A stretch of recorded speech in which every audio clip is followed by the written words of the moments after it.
menos usual, ¿no? Lo más usual va a ser tener que adaptar más bien la red existente a este tipo de características. Clave en todo esto, el sistema de comunicaciones en las redes inteligentes, importante los medidores con sistemas de comunicaciones. Hoy por hoy ya hay medidores, nosotros podemos tenerlos, por ejemplo, donde de repente no hay un cableado telefónico para poder accesar a él, pero sí hay una cobertura 3G, 4G, ¿no? Entonces el medidor se le coloca un router y ese router permite que el medidor interaccione con la red telefónica celular, por cierto, y se pueda disponer de información en tiempo real de los medidores de diversos lugares, ¿no? Entonces, de diversas instalaciones.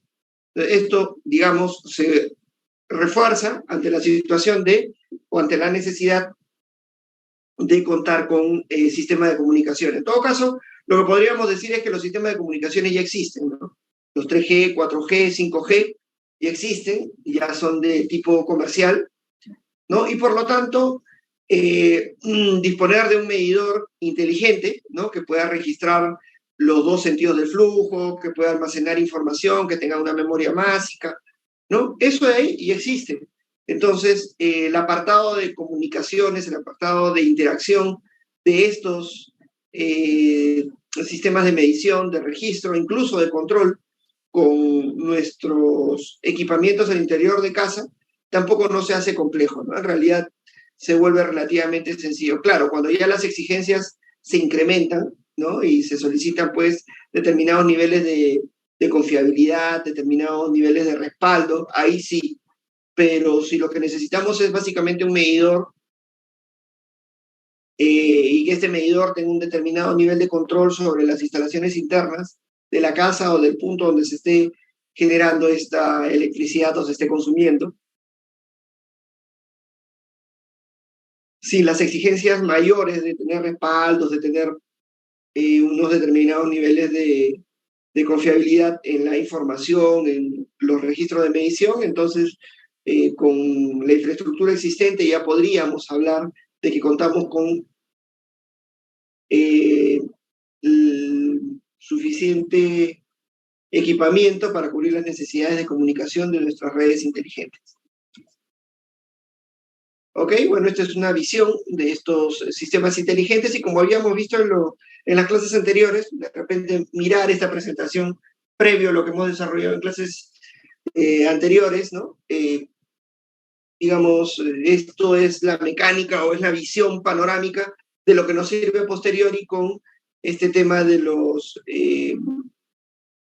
sistemas de consumo agregados, con estos agregadores, con estos integradores que habíamos visto en clases anteriores, con estas centrales virtuales también, ¿no? Que habíamos visto en clases anteriores, ¿no? O sea, si de repente pues tienes un panel solar que te va a inyectar pues 1 kilovatio, ¿no?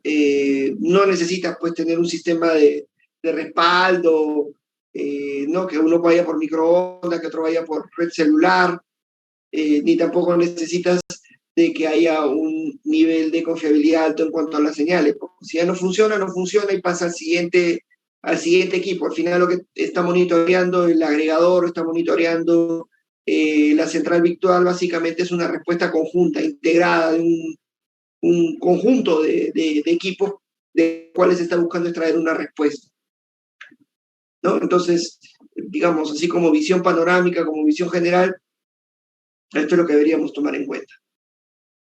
Lo bueno es que este tema es un tema que en realidad entra previo al desarrollo que hemos hecho en las clases anteriores, ¿no? Del agregador, de la central virtual, entonces es mucho más fácil de que se pueda entender, ¿no? Pero esto, digamos, es la panorámica que nos muestra las exigencias o los niveles de inversión, los niveles de infraestructura que se requieren para la implementación de todos esos equipos. Ahora, como digo, no se necesitan tampoco mayores tecnologías, ¿no? Porque las tecnologías ya existen, simplemente integrarlas y administrarlas.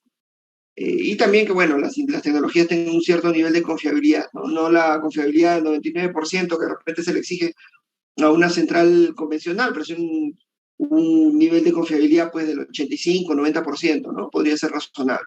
Claro, eso también va a depender mucho de los sistemas de comunicaciones con los que se disponga, porque si tenemos un chip, ¿no? Un router, en el cual se coloca el chip y el área o el concesionario de telefonía celular, pues nos da solamente 5 días de 7 de telefonía celular, entonces ese equipo no sirve, ¿no?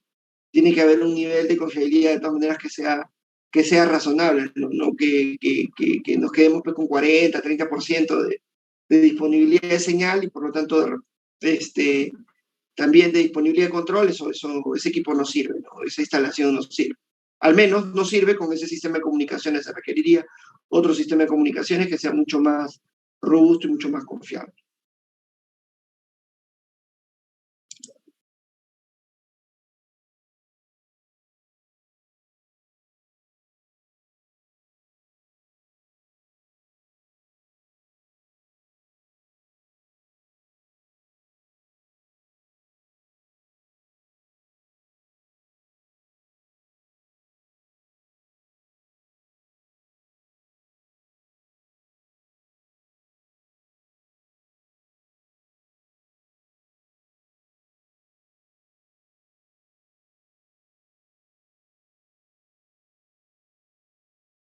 Recording in progress.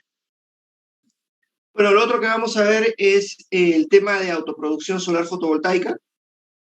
En realidad nosotros tenemos energía solar y la energía solar, que es la radiación del sol que aprovechamos, la podemos aprovechar a través de dos esquemas, ¿no? El primer esquema que es el de paneles fotovoltaicos y el otro que es de energía termosolar.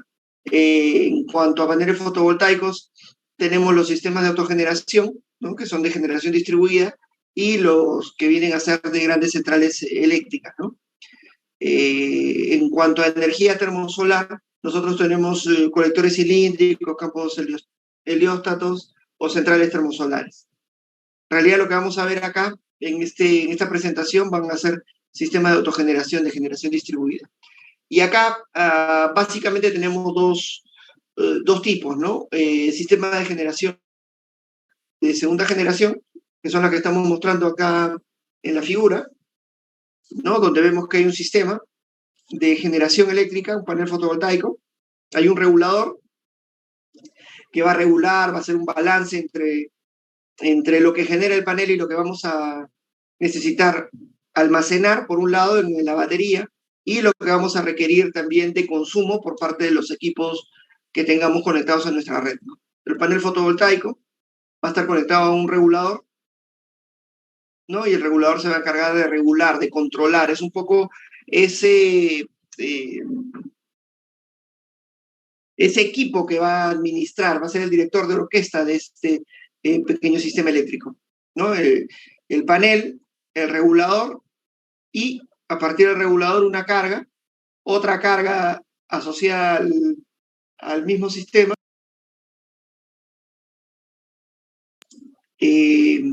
Todas estas al menos cargas en corriente continua, una batería que va a cargarse también con corriente continua, ¿no? Las baterías se cargan en continua, en realidad.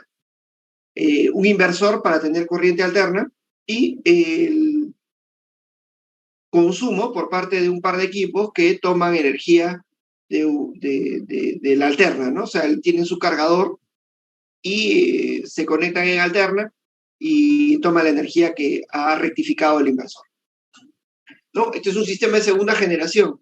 ¿Y en qué se diferencia el sistema de tercera generación? El sistema en segunda generación utiliza básicamente baterías de plomo, ¿no? Mientras que un sistema de tercera generación lo que usa es una batería de ion litio, ¿no? Que ya hemos visto en las clases anteriores también que es un sistema o es una tecnología que es mucho más eficiente, que tiene un menor peso, un menor tamaño también por kilovatio hora almacenado, ¿no?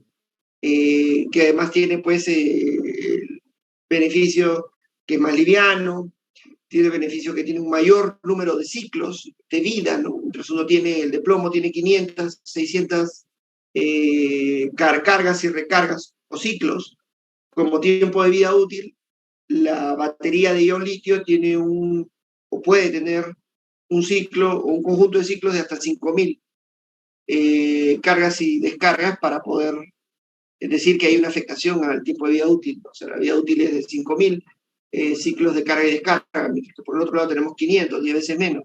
Claro, el costo de las baterías de litio son mucho más elevados, ¿no? Eso ya lo hemos también conversado, pero tiene otros beneficios, otras ventajas.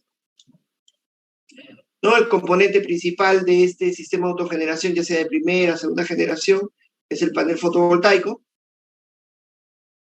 ¿no? Hay que tener en cuenta que a mayor producción, digamos, vamos a tener mayor producción si el cielo está más despejado y vamos a tener una menor eficiencia a una más alta temperatura, ¿no? Eso ya lo vemos en centrales eléctricas 1.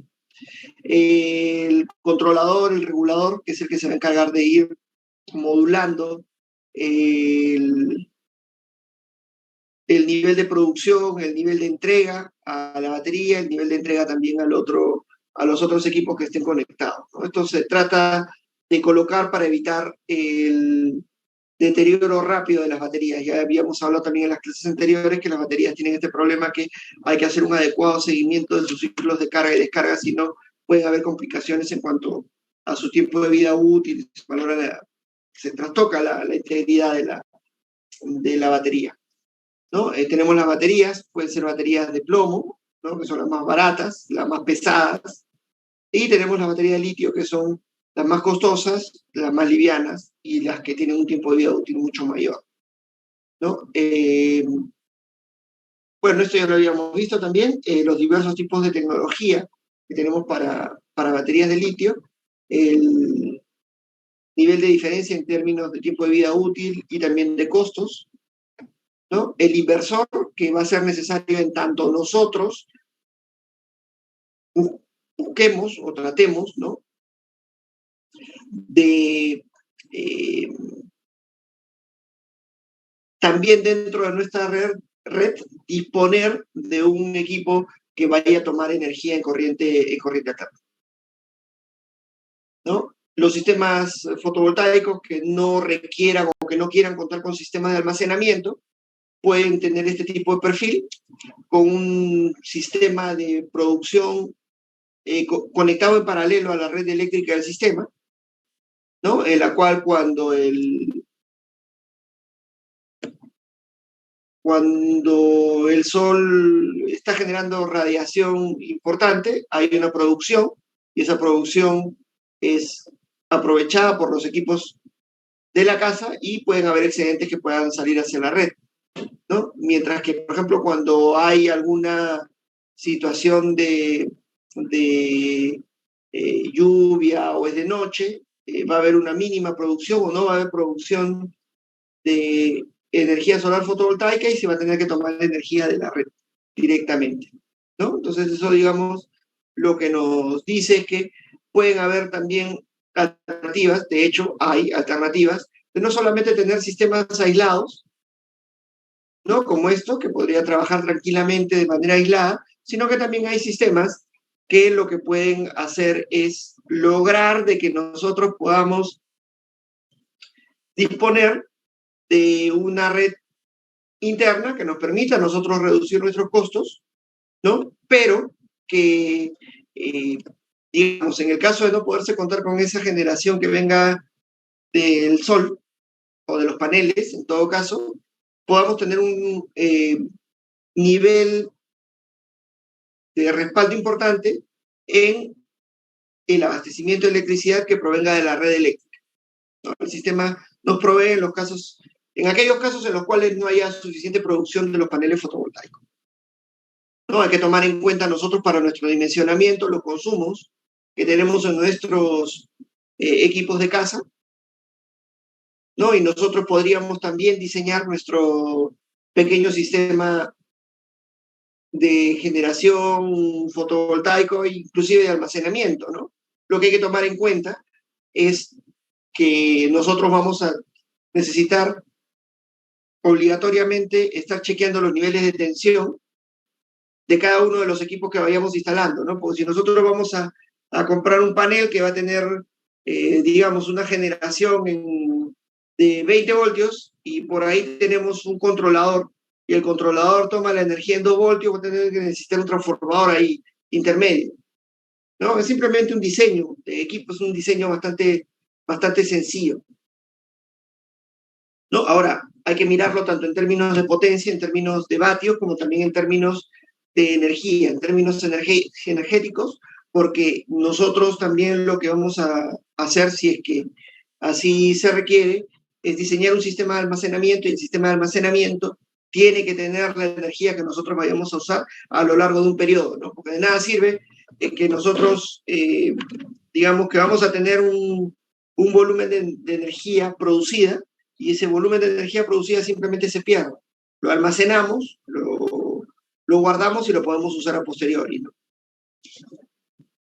Entonces, nosotros de repente tenemos una serie de equipos, como los que estoy mostrando acá, ¿no? Y como resultado de todos estos equipos, para crear una red propia dentro de una casa, ¿no? Agarramos y determinamos un conjunto de instalaciones para poder dimensionar, poder metrar nuestra red. ¿Ok? Entonces, para esta carga, con este conjunto de equipos, yo necesitaría una red como esta para poder determinar el nivel de potencia de nuestros paneles, las baterías que vamos a necesitar, el controlador que vamos a necesitar y el inversor, ¿no? En el caso del inversor, hay que tomar en cuenta de que el inversor va a tener una potencia también. No solamente es el tipo de onda que vamos a requerir de él, 220 voltios en alterna, sino también qué potencia va a ser la que vamos a conectar a nuestro equipo. Hay que tomar en cuenta también un conjunto de pérdidas y el promedio de la radiación solar en el lugar donde nos ubiquemos, ¿no? Esto ya se ve en centrales eléctricas 1, pero en general es un dato que nosotros vamos a tener. ¿Ok? Lo que hay que tomar en cuenta también es el costo de los paneles, el costo de los equipos de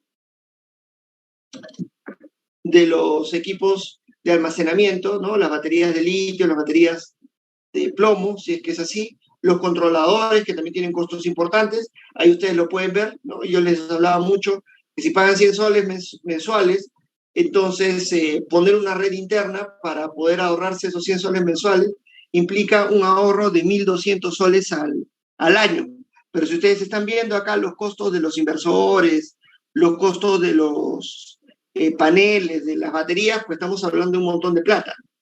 Si nosotros vamos a dimensionar, entonces estaríamos hablando de inversiones de 20.000, 30.000 soles para un ahorro que va a ser mucho más pequeño, de 1.200 soles al año, lo cual te lleva a la conclusión de que todavía no es lógico, desde el punto de vista económico, reemplazar nuestra red interna de casa por una red de este tipo, ¿no? Podemos, por ejemplo, obviar el tema de las baterías, pero de todas maneras vamos a necesitar los otros equipos, y los otros equipos igual son costosos.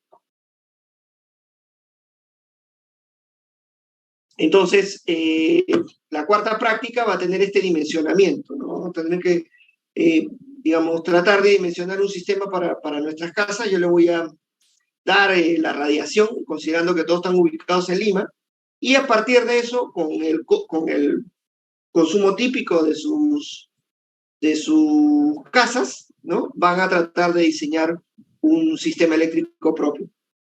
No me interesa el cableado, no me interesa todo ese detalle, lo que me interesa es qué equipos vamos a poner. Primero, cuánto es el consumo que tengo, a eso le incorporo una pérdida, y con ese consumo total de energía, ¿qué cosa necesitaría yo para poner una red que esté integrada al sistema y una red que esté totalmente aislada? ¿Ok? Y el costo económico que eso me representaría. Listo. Eso sería, eso y un par de preguntas más sería la cuarta práctica.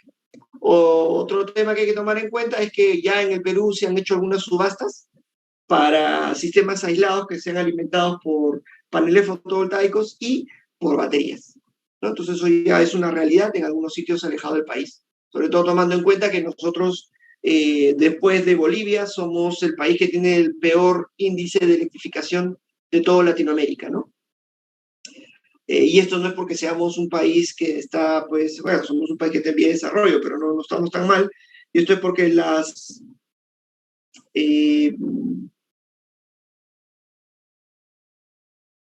los equipos, la línea de transmisión, todo esto no pueden llegar a los sitios donde están ubicados los pueblos más alejados del país, ¿no? Entonces, no resulta económico tener una línea de transmisión en 220 kilovoltios para un pequeño pueblito, ¿no? Entonces, lo más lógico desde el punto de vista económico es crearles un sistema aislado con unos paneles fotovoltaicos y con unos sistemas de almacenamiento de energía que puedan brindarles el servicio eléctrico a un mucho menor costo, ¿no? Porque la carga es bastante pequeña. Eso de ahí lo que va a generar es que haya un coeficiente de electrificación mucho más alto, podamos, digamos, estar en una mejor posición, un mejor nivel también de entrega de energía a todos los compatriotas, ¿no? Y esto evidentemente va a redundar en una mejor calidad de vida para la gente que esté ubicada en esos lugares, ¿no? Ahora, el concepto de este tipo de licitaciones también nos lleva a que estos sistemas aislados no se construyan y se dejen, como habitualmente ocurre en todo lo que hace el Estado, lo hacen los gobiernos locales, regionales, nacionales, ¿no? Construye una carretera y la deja ahí, ¿no? No le hace operación y mantenimiento, como si las carreteras o las instalaciones solitas se estuvieran monitoreando y ellas mismas solas estuvieran haciéndose mantenimiento. No, eso no. Acá sí se está haciendo lo que se hace en todo el sistema eléctrico, que sí es un sistema que se administra de manera adecuada, ¿no? Que es, ok, se licita la instalación, el equipamiento y la operación y el mantenimiento para dar una adecuada gestión a estos nuevos equipos y que estos equipos permanezcan brindando el servicio eléctrico por la mayor cantidad de tiempo posible, ¿no? Porque por el hecho de ser sistemas aislados y que estos pertenezcan a sitios que estén alejados, ellos también tienen el mismo derecho que nosotros a tener un sistema eléctrico que sea adecuado y que brinde un servicio eléctrico en adecuadas condiciones, ¿no? En condiciones de un determinado nivel de calidad, un determinado nivel de confiabilidad de suministro eléctrico. Ok, bueno, esto es un poco una vista de los sistemas que se han ido instalando, ¿no? Hay de 3 tipos. Un tipo 1 que es para viviendas con una menor confiabilidad, tipo 2 entidades de salud, tipo 3 escuela, ¿no? Norte, centro y sur, y en total hay 151.890 sistemas o instalaciones autónomas, ¿no? Acá está la tensión, está el tipo de generador fotovoltaico, los controladores, ¿no? El tipo de batería que se va a requerir, el inversor, si es que corresponde. Se dan cuenta acá que, por ejemplo, para las viviendas no hay inversores, ¿no? Los inversores, que son los que nos van a permitir conectar equipos de alterna, están más que nada dirigidos a entidades de salud, de escuelas, porque un televisor, un foco, una computadora, un celular, una tableta, se puede conectar en corriente directa y no hay problema. ¿Ok? Bueno, acá un pequeño detalle del inversionista, quiénes son los distribuidores, cómo se han involucrado los distribuidores en este tipo de trabajos, el ministerio, que es el administrador del contrato, y los INEMI, que se encarga de la fiscalización y la fijación tarifaria.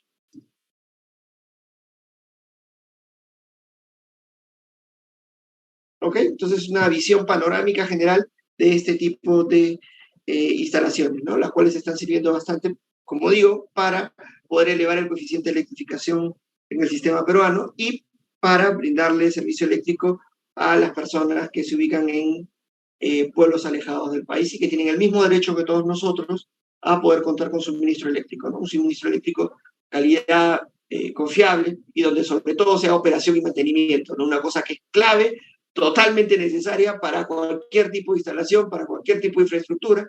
Llévenselo, por favor, porque las carreteras en este país son un desastre, ¿no? Entonces, quédenselo. Si algún día llegan a ser una autoridad, acuérdense que siempre hay que hacer operación y mantenimiento de las cosas que se construyan. No se dejan nada más, no se construyen y se dejan a la de Dios.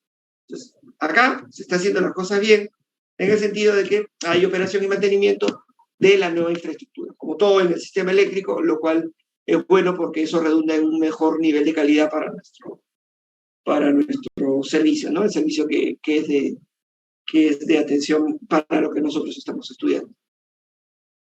¿Ok? Perdón por poner la otra presentación.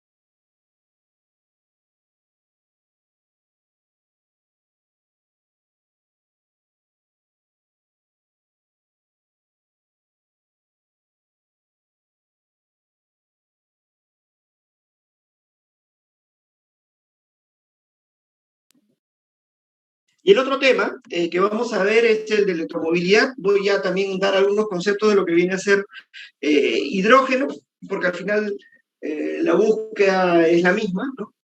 Nosotros hemos ido analizando, hemos ido aprendiendo a lo largo de todo el curso, de todas las clases, que lo que se busca es una reducción de emisiones, ¿no? Una reducción de emisiones producidas por el consumo de combustibles fósiles, ¿no es cierto?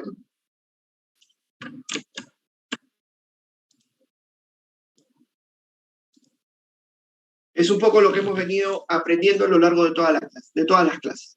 Entonces, una alternativa para poder reducir esas emisiones contaminantes es realizar una transformación energética importante en el sector que representa el mayor nivel de contaminación o el mayor nivel de emisiones de gases de efecto invernadero en el mundo, que viene a ser, o digamos, es uno de los mayores productores de gases de efecto invernadero en el mundo, que viene a ser el sector transporte, ¿no? ¿Y cómo se logra eso? Bueno, una solución es la electromovilidad, la otra son los automóviles a hidrógeno.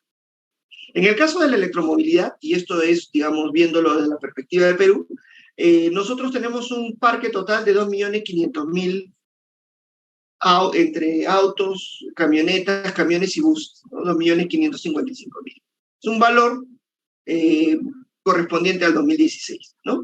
En donde vemos y apreciamos que de los 2.500.000, 1.700.000 están ubicados en Lima y Callao y todo el resto están ubicados a lo largo de todo el país. Lo que podemos ver es que el crecimiento del parque automotor va muy en concordancia con el crecimiento también del PBI, mayor economía, mayor crecimiento de economía, mayor crecimiento también del parque automotor y mayor renovación también del parque automotor, ¿no? Entonces, el parque automotor no va a cambiar de manera inmediata de combustión interna a sistemas de electromovilidad. ¿Por qué? Porque hay costos asociados. Pero como les decía, hay un beneficio en cuanto al uso de el energético que va a permitir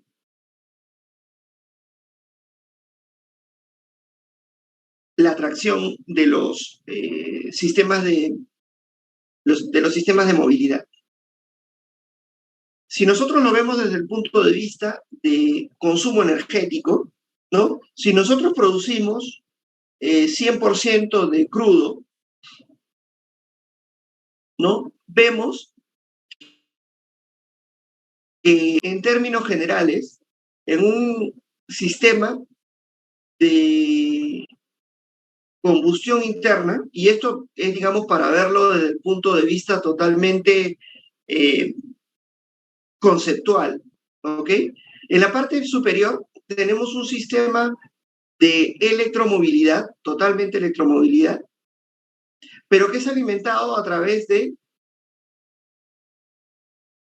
producción eléctrica con centrales termoeléctricas que usen diésel, ¿no? Cosa que ya sabemos que no es lógica, que no es muy usual, porque hoy por hoy ya el mayor volumen de energía se produce con otros combustibles o con hidroelectricidad o con energía renovable. Entonces acá simplemente es un ejercicio para poder comparar si es que yo genero electricidad con un sistema de generación termoeléctrico a diésel, ¿cómo me va en términos de eficiencia del uso de la energía primaria respecto a lo que vendría a ser el mismo petróleo, pero utilizado en un auto de combustión interna, ¿no? Lo que podemos ver nosotros es que el uso de un sistema de electromovilidad, un sistema de electromovilidad que sea alimentado por una planta de generación eléctrica, por una central eléctrica termoeléctrica a diésel, ¿no? O sea, lo más contaminante que puede haber, va a tener una eficiencia del 18%. Es decir, que del total del crudo que se produzca, el 18% se va a transformar en fuerza mecánica para poder utilizar el sistema de movilidad eléctrica. Mientras que si nosotros usamos ese mismo petróleo para transformar y llegar a un sistema de movilidad con motores de combustión interna, solamente aprovechamos el 13%. O sea, del 100%, solamente utilizamos el 13% de la energía. Es decir, que si yo tengo un automóvil eléctrico que es alimentado, abastecido por una central termoeléctrica a diésel, voy a tener una eficiencia del 18%. Pero si yo hago la misma comparación de un carro similar, pero que en lugar de electromovilidad utilice un motor de combustión interna, como lo usan el 90% de los automóviles, el 99% de los autos a nivel nacional, voy a tener una eficiencia del 13%. Entonces, solamente por el hecho de cambiar la tecnología, voy a tener una ganancia en términos de eficiencia del 5%. ¿Ok? Pero eso es viéndolo desde el punto de vista más pesimista, es decir, viendo y considerando que en los dos casos estamos tomando en cuenta un consumo de petróleo, tanto para producir electricidad como para producir la gasolina para nuestro automóvil de combustión interna. Pero si nosotros tomamos un sistema eléctrico similar al peruano, donde hay un volumen de producción importante que provenga de hidroeléctricas, que provenga de renovables no convencionales, que venga de gas natural, que además es un combustible, y lo hemos visto anteriormente, que es el combustible más amigable con el medio ambiente de todos los que existen, ¿no? El menos perjudicial, ¿no? Entonces estaríamos hablando de que esa eficiencia en cuanto a términos de uso del crudo del 100% al 18% pasa del 100% al 30%, ¿no? O sea, el 100% del 100% de la energía primaria, 30% va a transformarse en energía para el vehículo eléctrico, ¿no? Mientras que el crudo va a seguir manteniendo el 13% de eficiencia, ¿no? Tomando en cuenta además que el crudo es un combustible, o el petróleo en general, el diésel, que es lo que vendría a utilizarse, o la gasolina, es más contaminante que lo que nosotros estaríamos usando, que viene a ser básicamente hidroelectricidad y gas natural, ¿no? O sea, en términos de uso eficiente del recurso primario energético, tenemos una ganancia de eficiencia, porque pasamos de 100% a 30%. Mientras que por el otro lado, también estamos utilizando, por el lado de reducción de emisiones, estamos utilizando un tipo o un conjunto de fuentes de energía primaria que no son agresivas con el medio ambiente. No lo son, al menos como el crudo. O sea, ganamos eficiencia y utilizamos además energía primaria que es mucho más amigable con el medio ambiente que el crudo. Esos son los dos beneficios, las dos ventajas que tiene la utilización de la energía eléctrica como fuente de movimiento o fuente energética para un vehículo. ¿Ok? Pero evidentemente ahí hay una serie de retos que son los que vamos a mencionar ahora a continuación.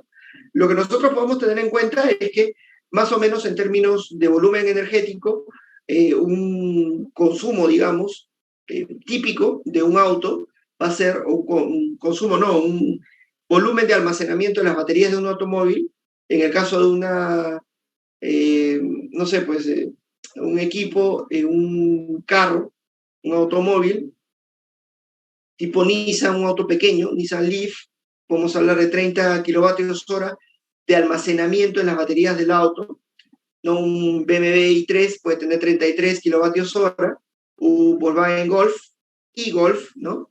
35 kilovatios hora, un Tesla, que es un equipo, es un auto más grande, ¿no? Va a tener una batería más grande, por lo tanto va a tener mayor autonomía, pero también va a tener un mayor costo, porque es un equipo, es un carro más grande y va a tener también una batería más grande, ¿no? Va a tener también un consumo energético mayor. Entonces estamos hablando de una batería que puede variar entre 60 y 100 kilovatios hora. Mientras que un ómnibus eléctrico, estaríamos hablando de un consumo del orden de los 300 a 350 kilovatios hora, ¿no? Un sistema de almacenamiento de 300 a 350 kilovatios hora. Hay varios tipos de vehículos eléctricos. Nosotros podemos hablar del vehículo eléctrico híbrido, que tiene motor eléctrico y tiene un motor de combustión interna. Cuando nosotros siempre escuchamos ahí del híbrido, el híbrido es un sistema de transporte que tiene un motor eléctrico típico, tiene sus sistemas de baterías de almacenamiento y de manera paralela, a manera de respaldo, tiene un motor de combustión interna, ¿no? Entonces, eso lo hace más caro, ¿no? Porque en realidad tiene dos motores. Entonces, cuando nosotros vemos un vehículo híbrido, ya sea híbrido normal, que se cargue con el movimiento propio del auto cuando está utilizando el motor de combustión interna, o un vehículo eléctrico híbrido enchufable, que también ya hay en el mercado acá en el Perú, estamos hablando de un vehículo que tiene un doble sistema de movimiento, ¿no? Tiene dos motores, te va a ser mucho más caro, ¿no? Si una camioneta de repente normal está a $30,000, un vehículo híbrido enchufable idéntico va a costar $45,000. ¿Por qué? Porque tiene dos motores. Tiene un motor eléctrico, pero además tiene el motor de combustión interna, ¿no? Tenemos como decíamos, el vehículo eléctrico híbrido, que tiene los dos motores, el vehículo eléctrico híbrido enchufable, que tiene los dos motores, pero además tiene un sistema para que se pueda cargar directamente en la red nuestro vehículo, ¿no? Tenemos el vehículo eléctrico que tiene baterías, esto es obvio, ¿no? Y un vehículo eléctrico con una autonomía extendida, ¿no? Que pueden tener también, y eso también ahora se ve, que es que hayan, digamos, es más eficiente, que es que el hecho de que se pueda también contar con un pequeño motor, un pequeño alternador que pueda generar electricidad dentro del carro, ¿no? Es como tener una pequeña central dentro del carro que va a utilizar diésel o que va a utilizar gasolina para producir electricidad y para cargar a nuestras baterías, ¿no? Con eso se extiende la autonomía de nuestro automóvil eléctrico. Lo lógico, lo más, digamos, usual en estos sistemas, es que hay un sistema de carga en corriente alterna, que es el típico, y un sistema de un sistema de carga en corriente continua. El sistema de carga en alterna requiere un cargador, como nosotros en nuestros celulares necesitamos un cargador, no lo podemos enchufar directamente. El cargador lo que hace es rectificar la energía, bajar la tensión, y eso entra a la carga de la batería, pues la carga de la batería se realiza en continuo, ¿no? Entonces, se necesita el cargador viene usualmente metido o embebido dentro del propio automóvil, y con eso se carga y lo enchufamos. Para, por ejemplo, tener carga rápida, no se puede tener carga rápida en continua, porque el cargador tiene un cierto límite máximo de consumo energético, ¿no? Entonces se vuelve un cuello de botella el propio cargador. Donde sí hay carga rápida es con digamos, el sistema de carga en corriente continua, ¿no? Eso no pasa en nuestros celulares, porque lo que usamos en nuestros celulares cuando queremos carga rápida es que el cargador, que es chiquito, lo cambiamos por un cargador más grande y ahí hay la suficiente capacidad para poder tener carga rápida. Pero en un carro no podemos cambiarle el cargador interno por un cargador más grande, ¿no? Entonces, la única alternativa para poder tener carga rápida en corriente, en un carro eléctrico, es cargarlo por corriente continua, ¿no? Entonces, en una estación de carga rápida lo cargamos directamente en continua y con eso carga al toque el, la batería, ¿no? El sistema de almacenamiento. Problema, como digo, y ya lo hemos hablado también en las clases anteriores, y que hay que tener en cuenta el tema del almacenamiento, el tema de los ciclos del sistema de almacenamiento, ¿no? Las baterías tienen un nivel máximo, un número máximo de ciclos de carga y descarga. Bueno, estas son las características de nuestro carro eléctrico. Es un carro bastante sencillo, ¿no? No es tan complejo como un carro de combustión interna. Un carro de combustión interna, no sé si lo tengo acá. No lo tengo acá. Un carro de combustión interna es mucho más detallado, tiene mucho más engranaje, muchas más partes móviles. En cambio, un sistema, en un vehículo eléctrico, ¿no? Tiene sus baterías, que es lo principal, ¿no? Tiene el convertidor, tiene el, el motor mismo, que es un motor asíncrono usualmente, y listo, ¿no? Eso es. Y bueno, de ahí, bueno, cada uno de los equipitos que son necesarios para poder controlar el auto, ¿no? Esto es un motor, por ejemplo, de corriente continua, ¿no? Perdón, me corrijo. Lo usual es utilizar motores en continua para este tipo de autos. Acá tenemos un motor típico de continua, ¿no? Con su correspondiente controlador. También tenemos algunos motores en AC, en corriente alterna, los menos usuales, ¿no? En ambos casos son menos usuales, generalmente se usan los de DC. Va a depender también qué cosa es lo que querramos, ¿no? Porque, por ejemplo, en el caso del motor DC es más simple, ¿no? El controlador es más simple, hay mucho mejor torque, pero el problema es que se desgasta rápido, ¿no? El motor AC síncrono es más beneficioso en términos de costo, en términos de peso, en términos de volumen medio, pero tiene menor torque y tiene mayor ruido. En el caso de un motor asíncrono, tenemos un controlador que es más complejo, ¿no? Pero tiene buen torque y tiene menor costo. Lo otro que también tenemos que tener en cuenta es el controlador del motor, que va a controlarse a través de un sensor de efecto Hall, ¿no? Que va a detectar la posición y la velocidad del rotor del motor, para eso transmitirlo al controlador. Y luego con eso hay una retroalimentación y se obtiene la respuesta que necesitamos del vehículo eléctrico. No hay engranaje, no son sistemas muy complejos para realizar el control de este tipo de automóviles, ¿no? Son sistemas que utilizan efectos que son conocidos de mucho tiempo y que al tener ya, bueno, bastante tiempo de haber sido desarrollados, son bastante confiables y son bastante resistentes. Bueno, sensores de temperatura, que también son necesarios.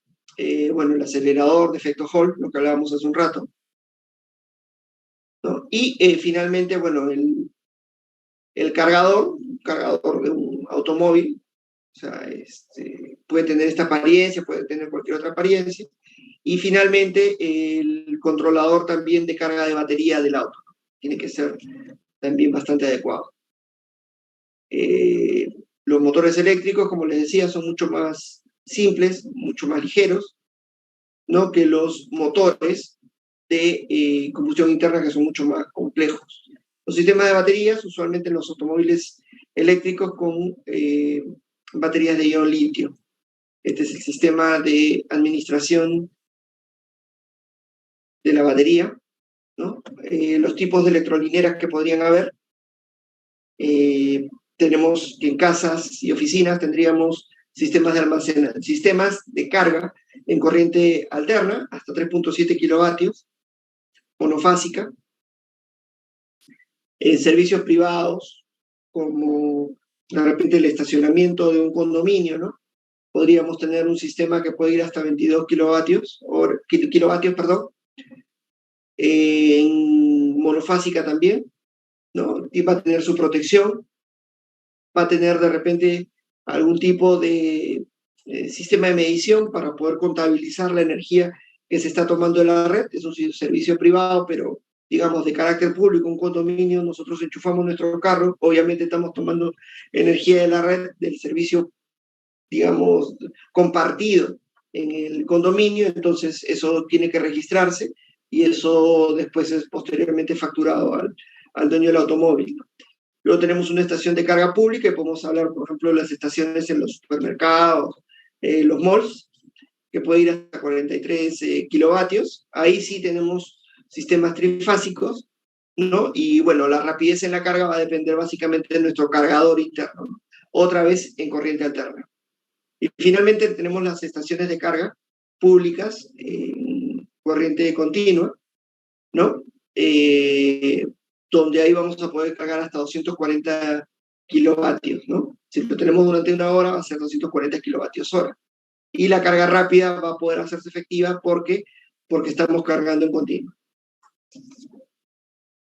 ¿no? Hay diferentes tipos de infraestructura que se necesita para poder, digamos, llevar a cabo este tipo de servicios. Como les había dicho, ahí tenemos opciones, tenemos soluciones de 3 a 22 kilovatios, de 20 a 25 kilovatios, 50 kilovatios y entre 150 y 350 o más kilovatios, ¿no? Que eso se carga muy rápida, que tendría que ser en corriente continua y que fundamentalmente pues, va a ser usado, por ejemplo, para ómnibus o para camiones, ¿no? Mientras más pequeña sea la potencia, mayor es el tiempo de carga. Pues si nosotros tenemos 3 kilovatios para carga, que es lo que usualmente podríamos tener en nuestra casa, vamos a cargar pues en 16 horas, en 12 horas, ¿no? Va a ser mayor el tiempo de carga. Y ese es uno de los principales problemas que tiene la electromovilidad. Los tiempos de carga y los tiempos de abastecimiento de recursos energéticos, ¿no? Y eso es por esta razón, es por una de las razones que se está optando por ver hacia el hidrógeno, ¿no? El hidrógeno que básicamente se produce por un fenómeno que se denomina electrólisis, ¿no? Que utiliza mucha electricidad y que separa el oxígeno del hidrógeno en el agua, ¿no? Y que permite contar con hidrógeno para poder ser utilizado posteriormente. Ese hidrógeno se puede utilizar posteriormente, se puede almacenar, ¿no? Y se puede cargar rápidamente en un auto, donde en una reacción inversa a la electrólisis podríamos estar obteniendo energía y como resultado, como agente de emisión, agua, ¿no? Porque ya el oxígeno se va a combinar con el hidrógeno, se genera agua, eso queda, pero además también hay una producción energética que nosotros podemos aprovechar. La ventaja de poder utilizar el hidrógeno es que el hidrógeno, digamos, no tiene el problema de que demora, pues, de 4 a 16 horas en cargar, sino que la carga es muy rápida. Se carga con la misma velocidad que un auto, pero se está utilizando todo lo que viene a ser un proceso mucho más amigable con el medio ambiente. Y hablamos de hidrógeno verde porque este proceso de electrólisis para poder separar el hidrógeno, ¿no? del agua y que consume mucha electricidad se realiza a través de electricidad producida por energías renovables, ¿no? Por eso que se llama hidrógeno verde, ¿no? Hidrógeno verde es un hidrógeno que es producido por electrólisis, pero la electricidad necesaria para ese proceso de electrólisis es energía renovable. Luego también tenemos hidrógeno azul, ¿no? Donde extraemos de los hidrocarburos este hidrógeno. Y finalmente también el hidrógeno marrón, donde se hace lo mismo, pero con, en lugar de gas natural, que es el caso del hidrógeno azul, con petróleo, ¿no? O producción de electricidad también a partir de centrales termoeléctricas a diésel. En todo caso, cuando hablamos de hidrógeno y de que este hidrógeno sea amigable con el medio ambiente, no estamos hablando de utilizar hidrocarburos, sino estamos hablando de utilizar electricidad producida por energías renovables para producir hidrógeno y luego posteriormente este hidrógeno cargarlo en un automóvil que pueda producir movimiento mecánico a partir de una reacción inversa a la electrólisis y poder aprovechar esa energía producida, ¿no? Y bueno, ya el agua que resulta como componente de la reacción se suelta a la atmósfera, ¿no? En términos generales,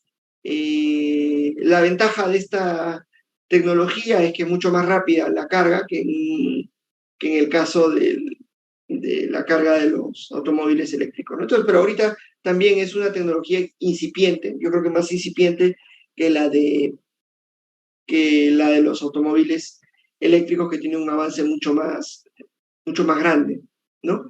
Lo cierto es que, y como vamos a ver a continuación, bueno, estos son los diversos tipos de cargadores que hay dependiendo del tipo, ya sea de tipo de carga 1, 2, 3, 4, ¿no? Para diversos tipos de estaciones, lo que hemos visto hace un rato, los diferentes tipos de protocolo de conexión,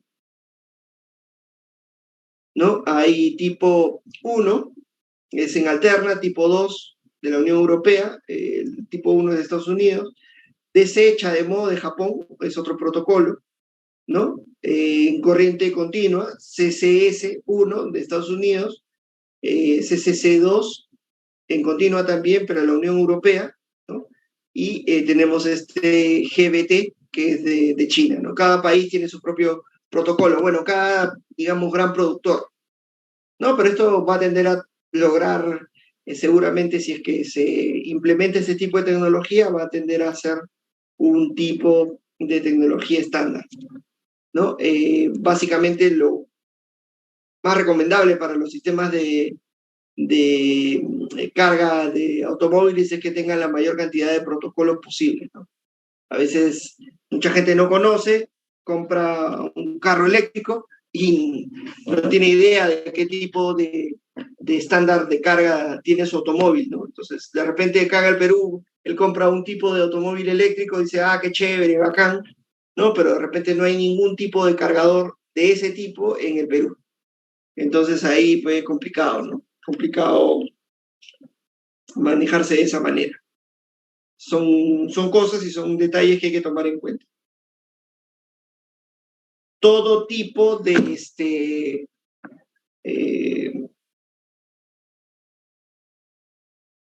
todo tipo de carga tiene que estar adecuada con su respectivo estándar de carga de autos. O sea, no solamente el cargador, no solamente el protocolo del equipo de carga de auto, tiene que hablar también con el sistema que vayamos a disponer, ¿no? Porque, por ejemplo, a veces se compran, y esto ha pasado con ómnibus, se compran un ómnibus, pero resulta que el ómnibus, como es chino, tiene protocolo chino, pero los sistemas de carga se han sido comprados con protocolo americano, protocolo europeo, ¿no? Porque están viendo, por ejemplo, una marca conocida de sistemas eléctricos que es europea, entonces va a tener un protocolo de carga de tipo europeo o a lo más estadounidense, pero como los ómnibus son chinos, bueno, entonces ahí hay un desacople en cuanto a los equipos, no se pueden cargar, no entran, ¿no? Entonces todo eso hay que tomar en cuenta cuando se hace un desarrollo de este tipo. Costos, si nosotros vemos tema de costos, vemos que para un mismo tipo de carro, un carro en combustión interna puede estar en $12,000 y el mismo carro en eléctrico puede estar el doble, 26,000, ¿no? Claro, el costo por cada 100 kilómetros, si hacemos el cálculo en términos de dólares por 100 kilómetros recorridos, es mucho menor en el eléctrico, ¿no? $2.83 frente a 6.8 que es en el caso de combustión interna. Yo creo que ahora más porque este cálculo se ha hecho ya hace algún tiempo y en ese tiempo el petróleo tenía un precio más bajo, ¿no? El petróleo ahora se ha incrementado. Que lamentablemente todo el mundo está virando hacia lo verde, pero no se da cuenta que también hay necesidades. Digamos, la transición energética tiene que ser razonable. Les voy a pasar ahora un video para que lo puedan ver, ¿no? Donde se ve que lo que está pasando con la transición energética es que se quiere hacer de golpe, pero ustedes ya saben pues que la energía renovable es no gestionable. Entonces, en muchos países de Europa, en Texas, a inicios de este año, ¿no?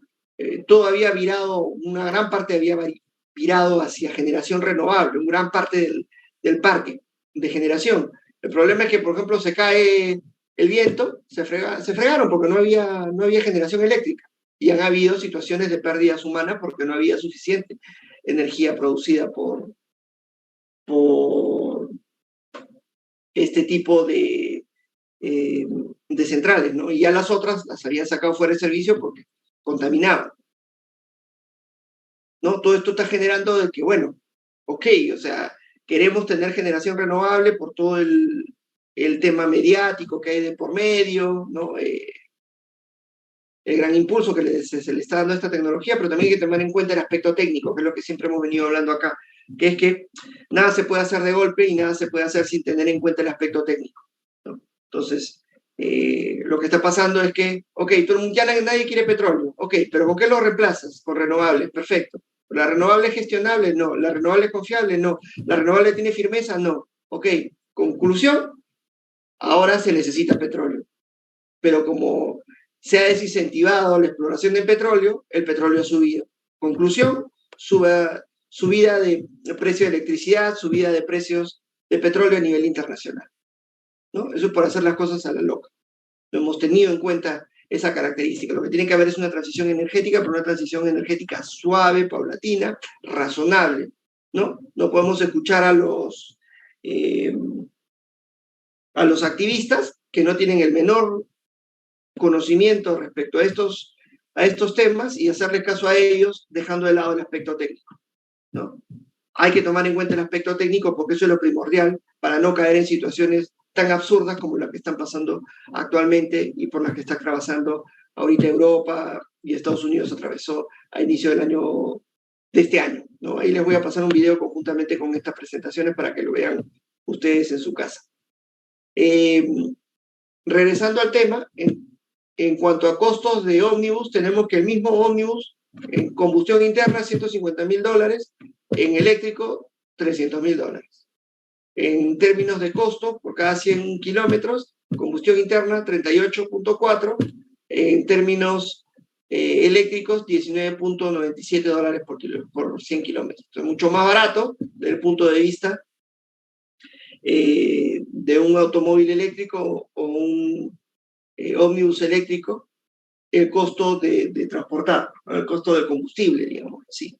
Pero el problema es que el costo que nosotros vamos a tener que asumir apenas compramos el equipo, bueno, va a ser mucho más alto, ¿no? Entonces nadie todavía está ahorita por la labor de dejar su auto de combustión interna por uno eléctrico, porque el primer pago, digamos, es mucho más costoso. Voy a pagar el doble por el mismo auto, no vale la pena.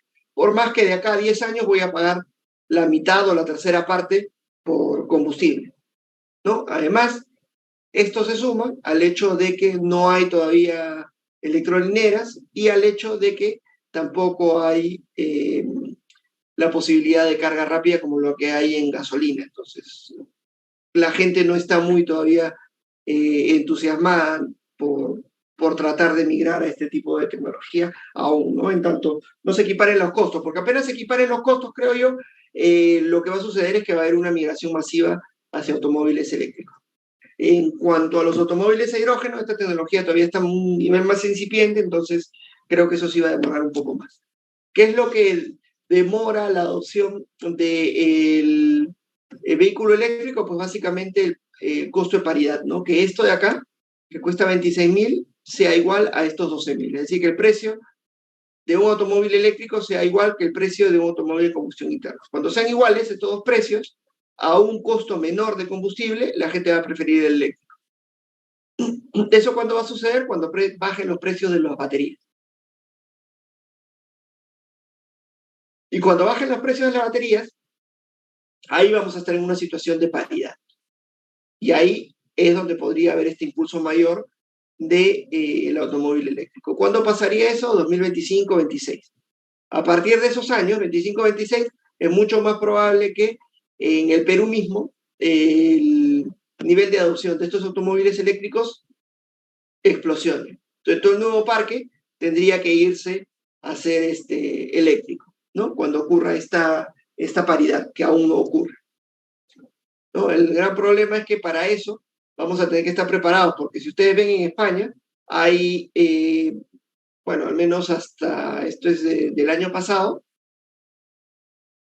¿no? Habían 12.800 conectores y habían 4.861 electrolineras, ¿no? En todo el territorio español.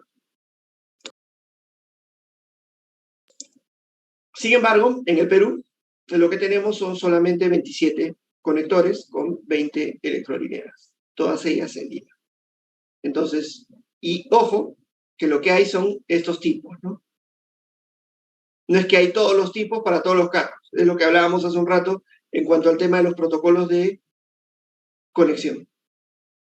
¿No? En algunos casos hay CHAdeMO, tipo 1, tipo 2, no tenemos todo, ¿no? Entonces, hay que tener muy en cuenta esto cuando se compran los autos. En algún momento, cuando se dé esa explosión, ¿no? Van a ser necesarias muchas electrolineras en el país y eso va a ser una oportunidad para lo que viene a ser el sistema eléctrico. Ventajas adicionales, retos adicionales, creo que es mejor decirlo, ¿no? Si nosotros tenemos, por ejemplo,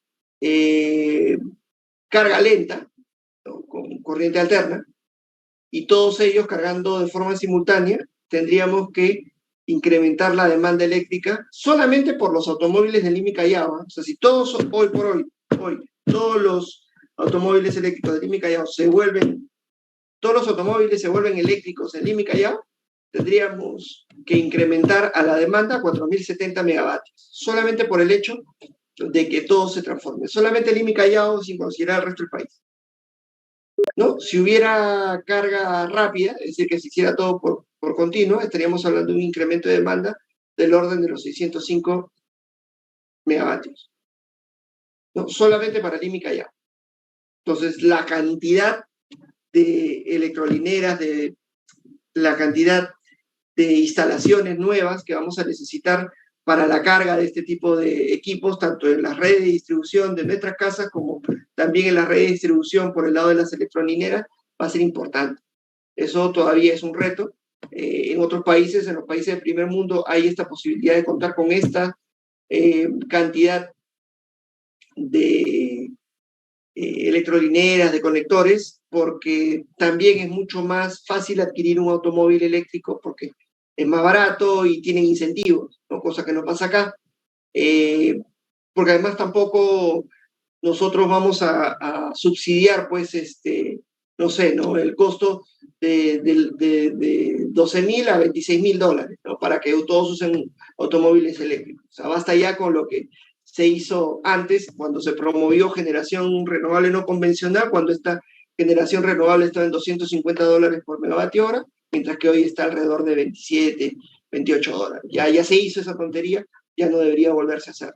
Entonces, ¿se puede hacer? Sí, se puede hacer, pero en menor medida, de manera paulatina, cuando los precios se acerquen. Una vez que los precios se acerquen, sí podría ser razonable de repente para promover el uso de este tipo de tecnología, darle algún tipo de incentivo para que los consumidores puedan de repente tener mayores facilidades para la compra de estos automóviles, ¿no? De repente exceptuándoles el pago del IGB, de repente, no sé, generándoles algún tipo de bono para que puedan tener más fácil la adquisición de un vehículo eléctrico. Pero ahora, por lo pronto, los precios están bastante separados, entonces no vale la pena caer en eso. Eso de repente puede funcionar en algún país del primer mundo, donde la diferencia de precios es menor, ¿no? Y donde hay una mayor conciencia también por el aspecto renovable en equipos que consumen, ¿no? Entonces, eso es. No sé si tienen alguna pregunta respecto a la clase de hoy. Ingeniero, una consulta. Y respecto al desarrollo tecnológico nacional, ¿usted cree que para qué año más o menos estaría preparado para poder empezar a desarrollar tecnología que contribuya a este tipo de cambio? Cuando me dices tecnología, ¿te refieres a qué cosa? Digamos que, no sé, podamos reparar, diseñar ese tipo de sistemas, digamos, de carga rápida de los automóviles y esas cosas, y no solo comprarlo. No, es que todo se puede desarrollar. El problema es que, ¿quién quiere invertir en eso, no? O sea, para que lo tengan claro, la tecnología existe y de hecho hay gente bien inteligente que está ya desarrollando sus automóviles eléctricos acá en el país. Pero no solamente es, como digo, y no sé si tú has llevado centrales eléctricas uno, pero lo que yo siempre digo, no solamente es tener la tecnología, sino que la tecnología sea económicamente viable. Es decir, y eso es algo clave en las vidas de las personas. Las personas generalmente piensan que dando una norma las cosas se arreglan y eso no funciona así. Yo no puedo por una norma decir, oye, ya quiero tener la tecnología y dénmela. Eso no existe. Lo que existe en la realidad, en el mundo real, es, esta tecnología existe, perfecto. La puedo hacer asequible para la gente. ¿Puede esto volverse un negocio para que algún inversionista o yo mismo pueda transformar esto en una idea de negocio exitosa? Si eso es posible, se logra, ¿no? Hoy día sí, hay desarrolladores que han desarrollado automóviles eléctricos con baterías de plomo, ¿no? De hecho, yo he visto alguna de ellas, me pareció súper interesante, súper cómoda. No hay mayor diferencia con respecto a una camionetita normal, común y corriente, pero el costo, $30,000. Entonces, eso no es viable, ¿no? He visto también algunas personas que han desarrollado mototaxis con tecnología eléctrica, lo cual me pareció fascinante, las he podido mirar también, súper interesantes. El costo, $7,000, imposible de desarrollar. Entonces, hasta que haya el, el inversionista que esté interesado en hacerlo acá, en ese momento contaremos con la tecnología. En tanto eso, de repente van a encontrar mejores oportunidades en otros países donde hay mayores facilidades para la inversión y en esos lugares se desarrollará la tecnología, ¿no? No podemos emitir una norma, no podemos emitir una regla, ¿no? Dar una ley mediante la cual nosotros digamos que a partir del día de mañana vamos a tener vamos a tener la tecnología disponible. Eso es absurdo. La tecnología existe, puede existir, sí. Puede integrarse porque finalmente son partecitas que se van armando y se arman y se obtiene el automóvil. El tema es cuánto cuesta y si esa tecnología es viable para su uso en la sociedad. Si nosotros logramos eso y motivamos a la gente que tenga el dinero a hacerlo acá en el Perú, bacán. Si no, la tecnología se desarrollará en otro lugar y nosotros seremos los que compraremos esa tecnología, ¿no? Eso es lo que ocurre generalmente, pero nosotros usualmente no tenemos esa visión para promover, ¿no?, las cosas. Creemos que todo se puede manejar, que todo se puede arreglar de la noche a la mañana con una norma, con una ley. Eso es absurdo, es la manera más absurda de poder desarrollar o obtener soluciones a problemas que puedan surgir. Las cosas tienen que salir de manera natural, tiene que haber un incentivo, porque todos vivimos por incentivos, y en este caso tienen que haber incentivos económicos, y esos incentivos económicos van a surgir cuando las personas que inviertan en este tipo de tecnologías puedan encontrar una rentabilidad adecuada a la inversión que vayan a realizar. Lo otro, que es que demos una norma para obligar a los inversionistas, eso nunca va a funcionar. Y en todo caso, la otra opción, que también es posible, es que se empiecen a dar bonos, se trate de promover este tipo de tecnología y que hayan ayudas del Estado, ¿no? Lo cual generalmente también cae en saco roto porque no conviene que un desarrollador, y me refiero no al que desarrolle la tecnología, porque como digo, la tecnología existe, sino el desarrollador que vaya a investigar y obtener una solución que sea económicamente viable sea financiada por el Estado, no tiene que ser financiado por el mismo mercado, porque el mercado es el que va a consumir ese automóvil. La tecnología, como digo, ya existe. El asunto es volverla viable. Y ese volverlo viable significa de que alguien tiene que invertir en desarrollos que permitan una mejor eficiencia, un mejor aprovechamiento de los equipos, un menor costo en el desarrollo de las baterías, y eso de ahí tenga como consecuencia un ingreso que permita darle viabilidad al inversionista. Cuando ocurra eso, estaremos bien.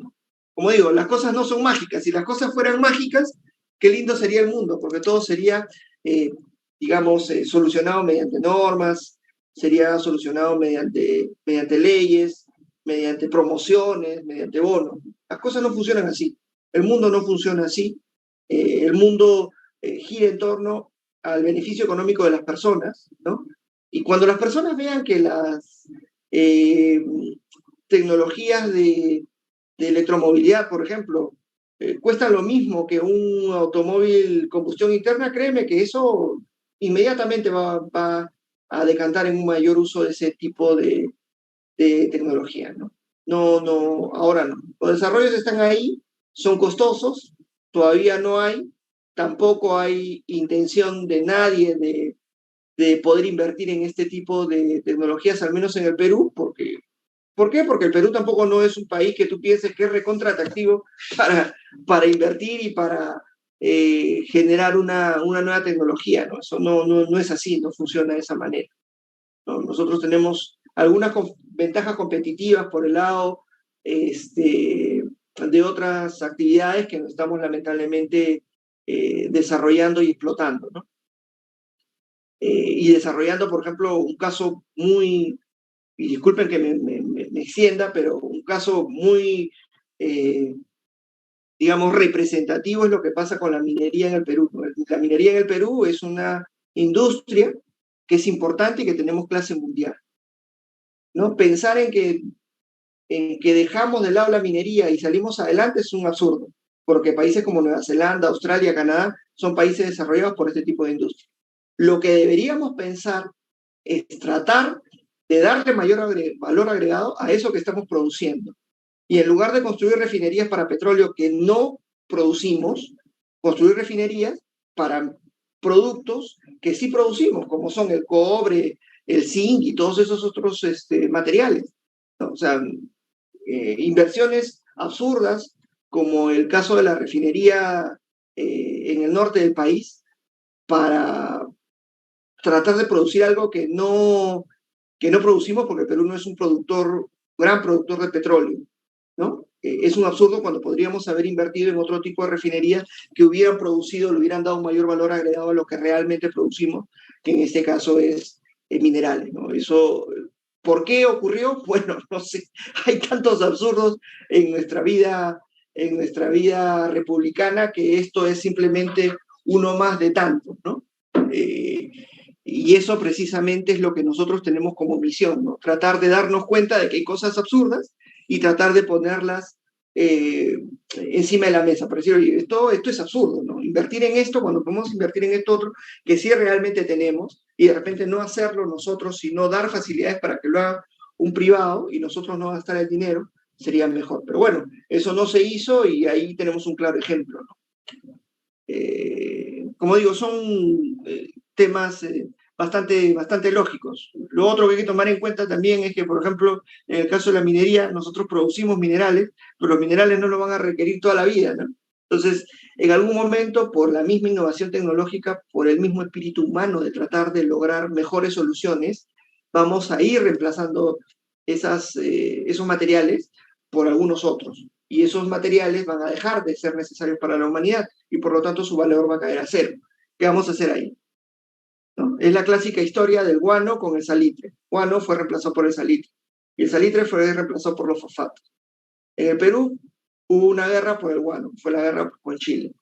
Nos lo quitaron, nos quedamos, digamos, sin esa fuente, ¿no? Pero poco a poco con el tiempo también esa fuente de ingresos también desapareció, porque apareció el uso de los fosfatos, y eso es el fertilizante más usual para los campos agrícolas en el mundo, ¿no? Entonces, si nosotros no explotamos lo que tenemos ahora, también pues es realmente un absurdo, ¿no? Lo que deberíamos tratar de hacer en todo caso es darle valor agregado a las actividades que sí podemos, sí tenemos una ventaja competitiva. Por ejemplo, el Perú tiene unas reservas de litio importantes, ¿no? Entonces, deberíamos empezar a tratar de ver cómo le sacamos partido a esas reservas. Pero lamentablemente no se puede explotar el litio porque nos estamos oponiendo a sacar el litio, ¿no? Cuando podríamos ser uno de los principales productores de ese tipo de materias en el mundo. Y no solamente productores, sino también darle algún valor agregado. Pero no tenemos la visión, ¿no? Para poder hacerlo. Y no lo digo con respecto solamente a quienes están dirigiendo esto, sino me refiero más que nada a nosotros como sociedad, ¿no? Que nos estamos cerrando los ojos a grandes oportunidades que otros países sí están tomando y que poco a poco nos están dejando atrás. ¿Ok? ¿Alguna otra pregunta? Ingeniero, buenas noches. Sí, respecto a lo que comentó sobre el hidrógeno como combustible, ¿eso cree que generaría un impacto, bueno, la nueva tecnología ahorita que es sobre los automóviles eléctricos? En el momento que Sí, entre sí, como dale. combustible el hidrógeno, se perdería todo, las instalaciones que ya se habrían hecho para la carga de los automóviles, todo eso. Bueno, en realidad no se sabe porque ambos son, en términos prácticos, competencias, ¿no? Son opciones para lo mismo. Lo que se busca básicamente es tratar de desarrollar una tecnología que sea menos invasiva con el medio ambiente que los automóviles de combustión interna. Y ahí tenemos las dos alternativas, ¿no? La alternativa de los automóviles eléctricos y la alternativa del hidrógeno. El problema con el hidrógeno es que el hidrógeno es muy volátil, no se requieren muchas medidas de seguridad para su, digamos, uso masivo, ¿no? Mientras que las baterías y los sistemas de electromovilidad son más seguros y tienen también mayor tiempo de desarrollo.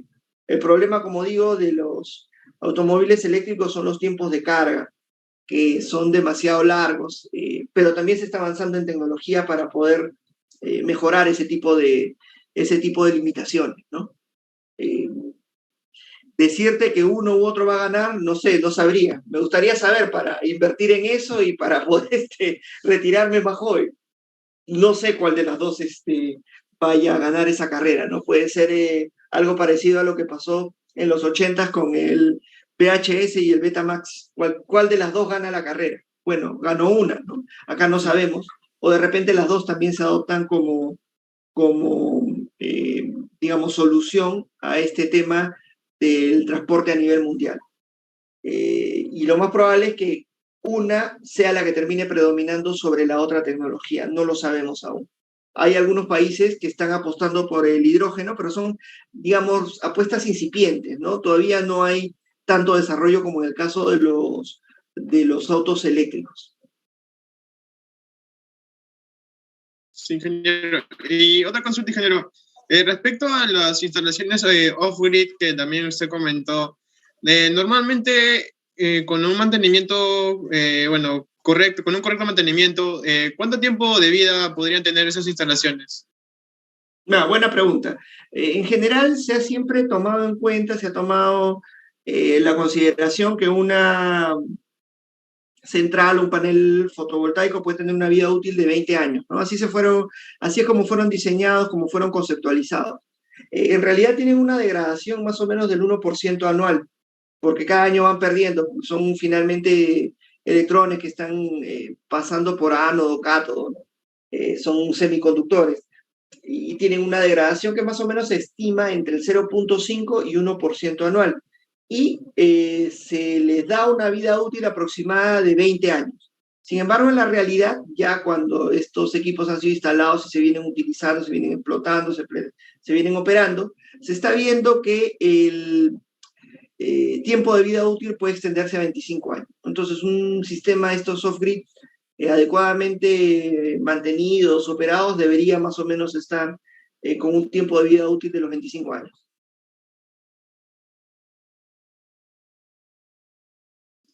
Ingeniero, y respecto a la inversión que se produce para ese tipo de instalaciones, en sí el dinero que también lo pone el propio Estado, porque o es la misma No, empresa que de qué manera adquiere o tiene un ingreso. no, el Estado no lo pone, el Estado organiza las licitaciones, el Estado adjudica, el Estado fiscaliza y regula, y el pago de estas instalaciones la realizan todos los consumidores de electricidad a través de subsidios cruzados. Dentro de nuestra tarifa eléctrica hay un componente y ese componente sirve para pagar estos sistemas, ¿no? Hay un componente que se llama FISE, que es el Fondo de Inclusión Social Energético, que se cobra como parte del peaje principal de transmisión, y ese componente va a pagar, entre otras cosas, estos sistemas eléctricos aislados. Lo pagamos todos nosotros en nuestros recibos de luz, no lo paga el Estado. Ingeniero, y respecto a lo que usted comenta sobre, en las viviendas solamente era continua, si no me equivoco, no se podría hacer uso o el uso únicamente o sea, solamente se hace el uso de continuo, o también se podría dar la opción de alterna continua en una vivienda. Si tú puedes instalarlo a tu costo, sí, pues. Yo no tendría por qué pagarle al resto del sistema eléctrico porque yo quiero tener alterna, ¿no? Si yo lo voy a instalar a mi costo, sí. Y si aguanta también el sistema eléctrico, ¿no? Porque si tengo un sistema eléctrico que me va a aguantar, pues no sé, 20 kilowatts y le cargo 50, obviamente ese sistema eléctrico de mi casa se va a caer. Entonces no tiene que ser razonable. Eso quería, gracias. Ok, no sé si hay más preguntas. Si no, bueno, nos quedamos acá. Yo les mando las presentaciones, les mando este enlace para que puedan ver este video de los problemas de la transición energética hecha a tontas y a locas. También. Y la práctica se las estaría dejando y me las estarían entregando pues durante la semana de sustitutorios, ¿no? Yo no me hago problemas con eso. Ahí mismo yo lo reviso y se los mando. Les mando la nota. ¿Qué más? Eso sería. La intención tampoco es que vayan a resolverlo durante la semana de finales, ¿no? Sino que lo hagan durante la semana de sustitutorios, antes del último día, creo que eso acaba un día domingo, y yo tendría que tener este documento el día martes de la semana de sustitutorios. Ahí me entregarían este trabajo, y que no es un trabajo, es un calculito, igual que la vez pasada con el otro cálculo que hicieron, ¿no? Con algunos temas conceptuales, y sobre eso yo estaría entregándoles la nota probablemente el jueves, viernes de la semana de sustitutorios. Ya tendrían su nota y verían si pasan o no el curso. ¿Ok? Bueno, si no hubiera nada más, entonces buena suerte, nos estamos viendo y nada, cualquier cosita me escriben al correo electrónico. Muchas gracias. Ingeniero.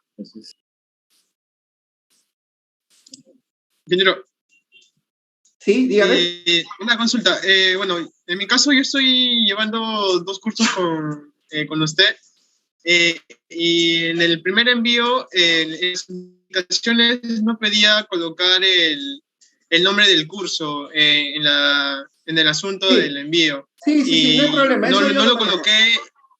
Ya, no hay problema. ese era mi consulta, porque no dice que se